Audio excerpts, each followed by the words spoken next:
Ayling. I'm Head of Data Evidence and Comms at the Westcountry Rivers Trust, and really my role now at this point is just to... I've got literally 2 slides, which might surprise you, but when you see them, you'll realise that it's a bit more involved than that. I make sense of the world through PowerPoint, so hopefully you'll forgive me slightly overindulgent PowerPoint slides, but this is basically the way my brain sees some of the data and evidence issues, and the way that the catchment hosts and their technical specialists and the partnerships and data and information all link together in a sort of a process that might actually be coherent and consistent and useful. So the key message, I think, in my mind, is that data and evidence is a vital component of, we've already seen that, that's why we're all here. We all recognise that we're about to, some of us have already done some pilot work in various catchments around the country, of which the Tamar was obviously one example. But inherent in that process, which is working with stakeholders to build a narrative, a shared understanding about a catchment, a piece of landscape, you have to use data and information, draw on the lessons that have already been learnt, see what's already being done, by who, make evaluation of the state of the environment in order to pass intellectual or informed comment about what you think might need to be done. People have their own very emotional story to tell about what they're, particularly if they're a primary stakeholder in a catchment, they have a whole set of very particular interests and things that they want to see improved or changed or done differently. And that's vital information as well. But again, we have to, through the narrative, through the dialogue between the stakeholders, we need to bring in data and information evidence to inform that process, to guide it, and to facilitate the discussions. So this is the snake of catchment management. This came from, I think we tracked it down to somewhere in America where they were doing there was some watershed management that was done. But we've taken it to form the foundation upon which catchment management is kind of built. And essentially it's quite a simple process. You build a partnership, you work together to characterise your catchment, you set a series of goals. What do you want? And Lawrence has already discussed who are the beneficiaries, what do they get from this catchment landscape, what do they want to get in the future. You come up with some sort of plan about what you're going to do, because ultimately this is all about doing stuff in the right places to get the most amount of environmental benefit, hopefully. You then implement your plan, you measure and assess, and this is another key part of the process.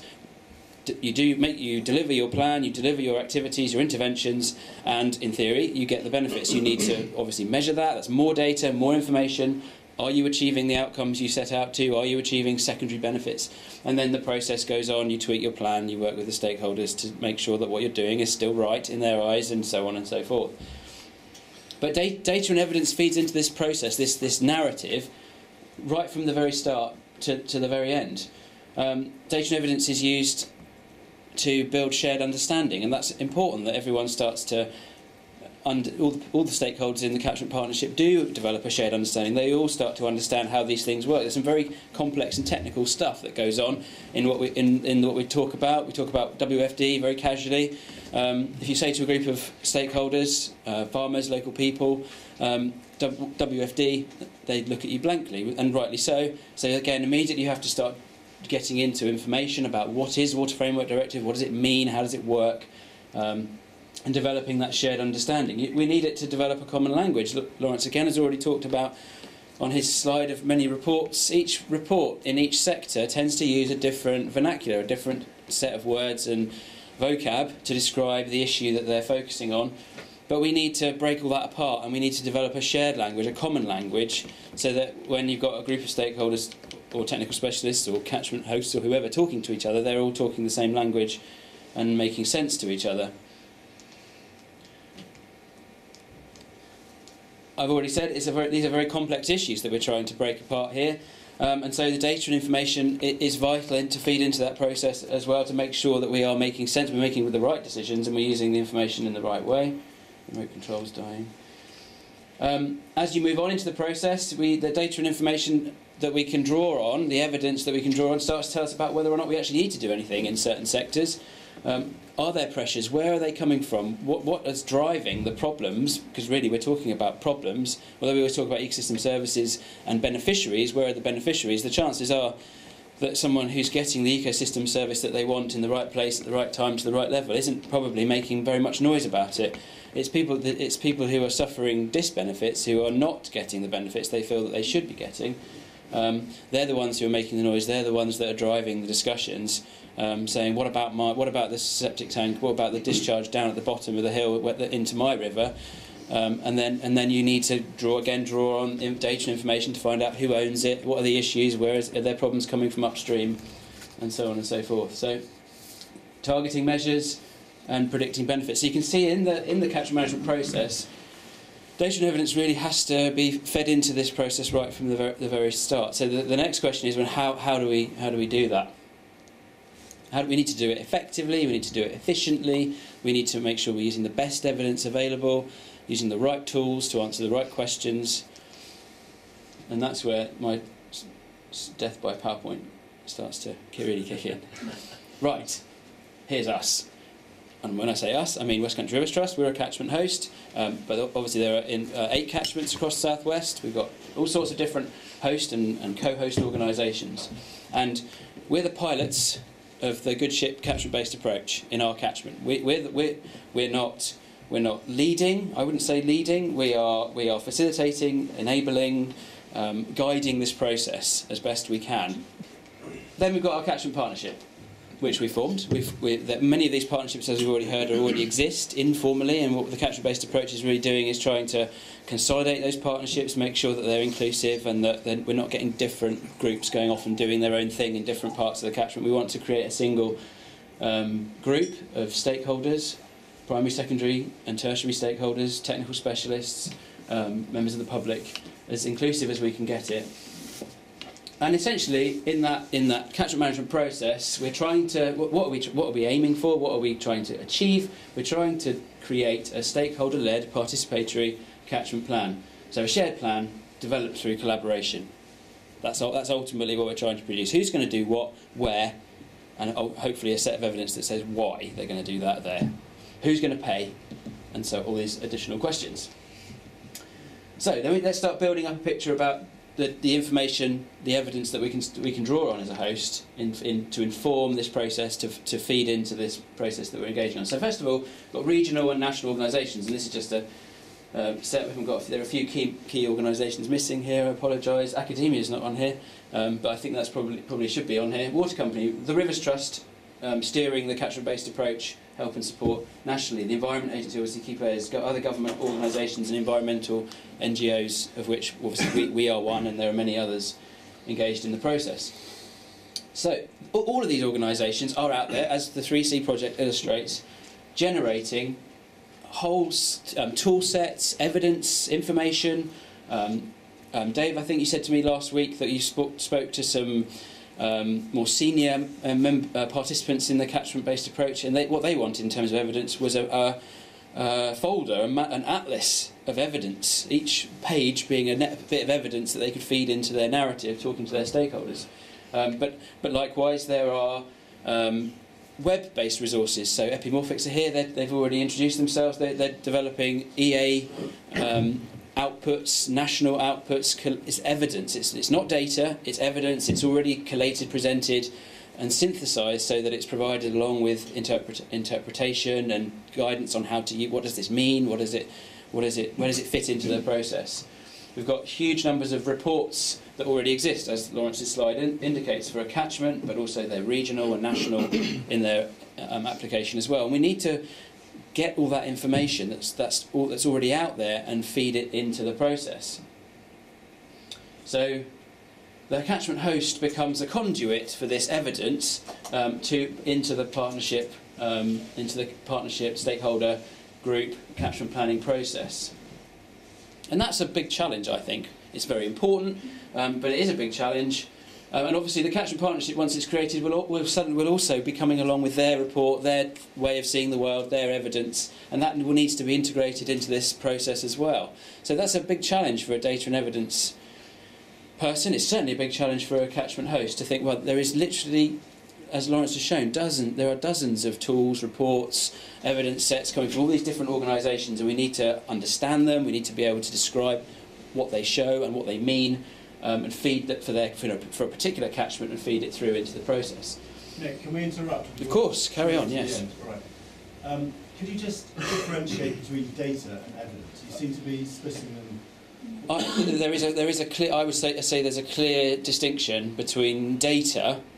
So raw data in it that we would get. So data on water quality, a spreadsheet full of WFD classification information, biodiversity, species records, habitat data about where stuff is in the landscape. So spatial data. Evidence I see is not just data; it's interpretation. It's much more pre-processed, pre-interpreted, and it's provided.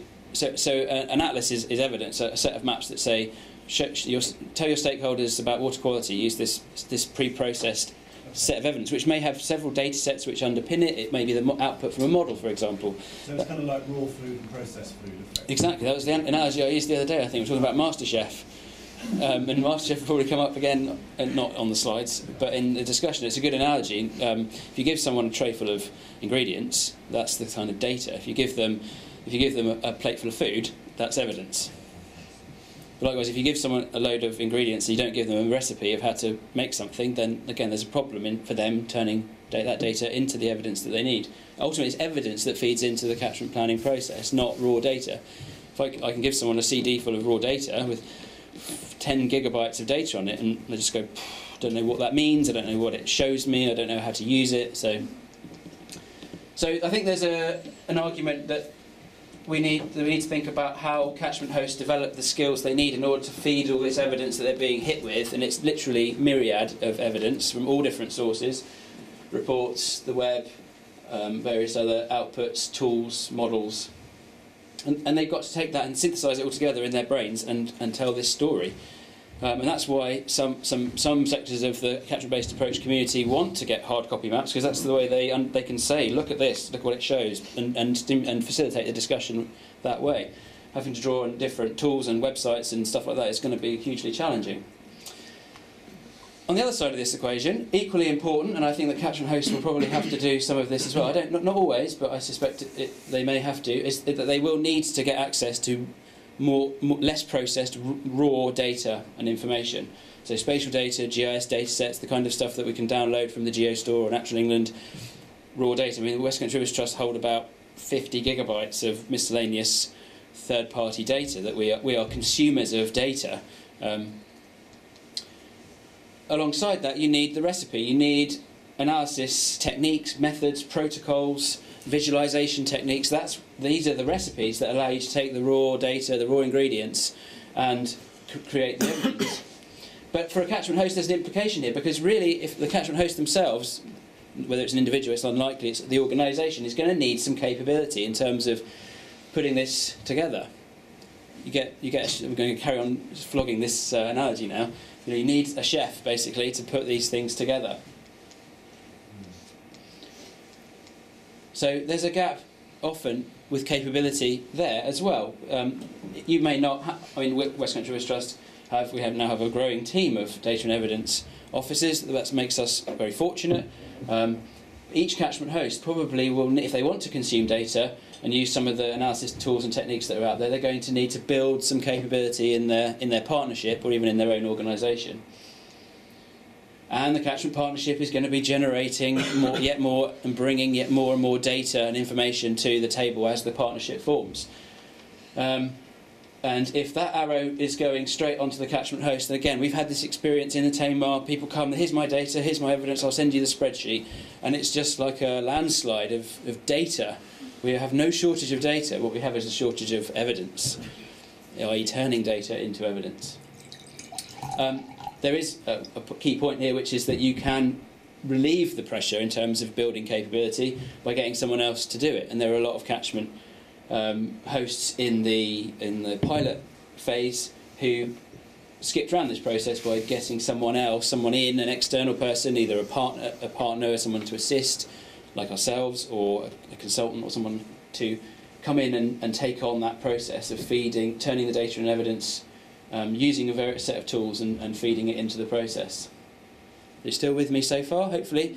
Now both sides of this equation are equally important. Both this evidence and this evidence generated through this process, we will have to do that as catchment hosts. We do have to do that. Both are equally important. This side, what you get is what you get. You go in, you order off the menu, or you look at a list of stuff, and that's the evidence I'm going to use, and you take it to the stakeholders.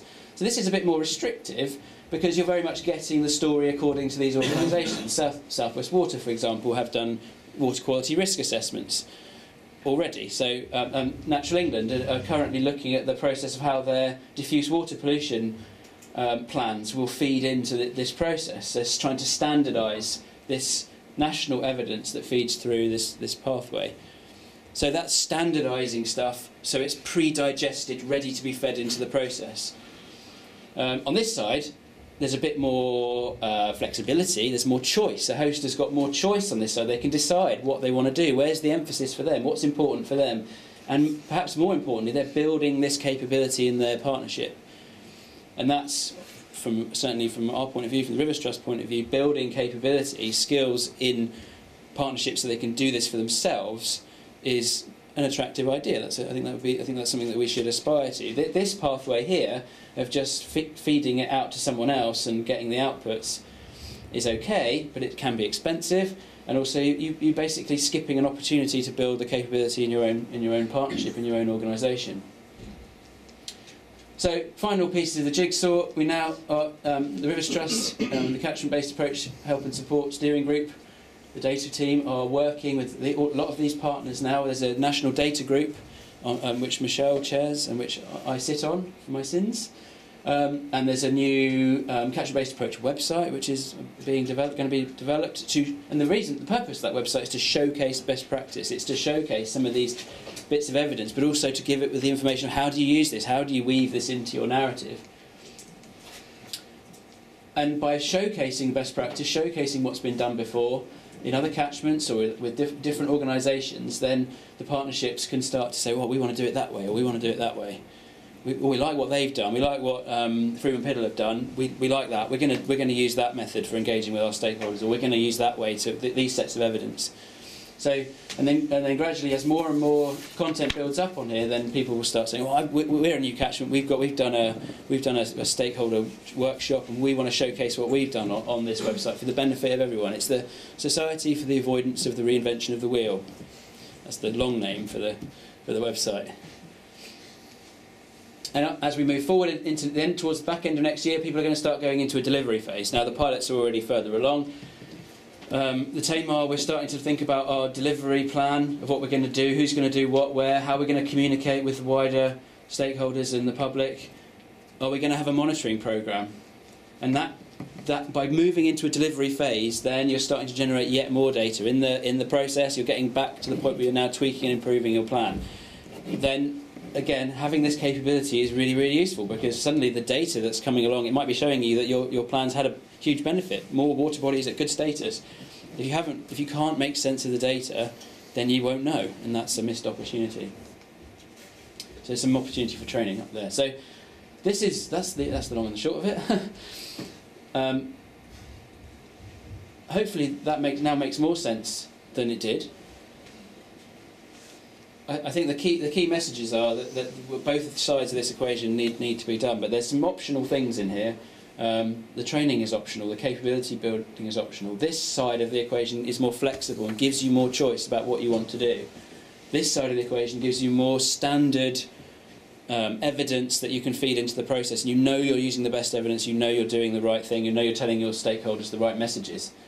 And I suppose the final thing is, from a national point of view, from the Environment Agency or DEFRA's point of view, what they really need to see is these plans that are coming out, they need to be consistent. The biggest risk, I think, in the catchment-based approach nationally is that we have 108 different plans.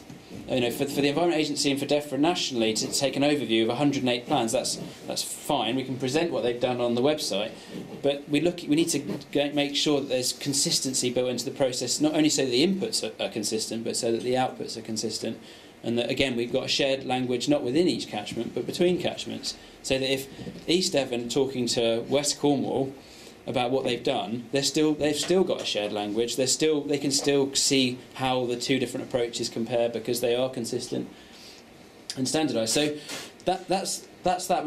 Now, hopefully, when you're looking at that, no matter who you are and what your background, you're starting to think, well, I'm over here. I'm over here, but I'm in the Environment Agency. But I might also be locally.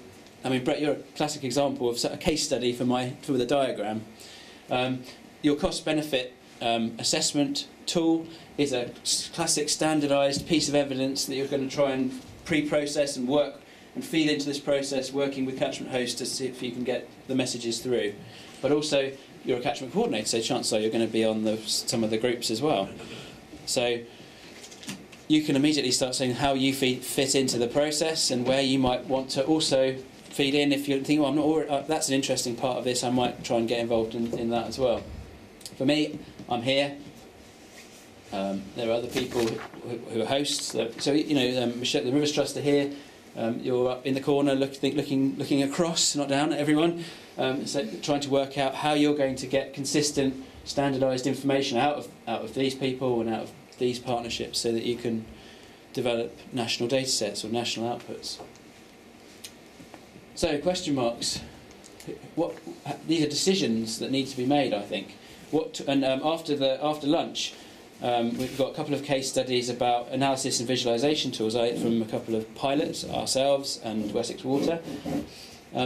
What we've developed is one method for taking data information and feeding it through into this process, which we piloted on the Tamar. But there are, there's all sorts. So there's question marks. Which way do you want to do it? And I think it is flexible. Who is this person? Are you going to use this route round here? How are you going to feed information from your partnership into the regional or national sets of evidence? What sort of evidence is it that you're going to find most beneficial? And that's from the WFD linked data, open data, WFD website or the Bathing Waters website. That the user-centered design that you guys are doing is vital. It's got to be useful in this process. When this host is talking to these people, that evidence needs to be there. It needs to be accessible. It needs to be right, and it needs to you need to be better off for having it rather than worse off.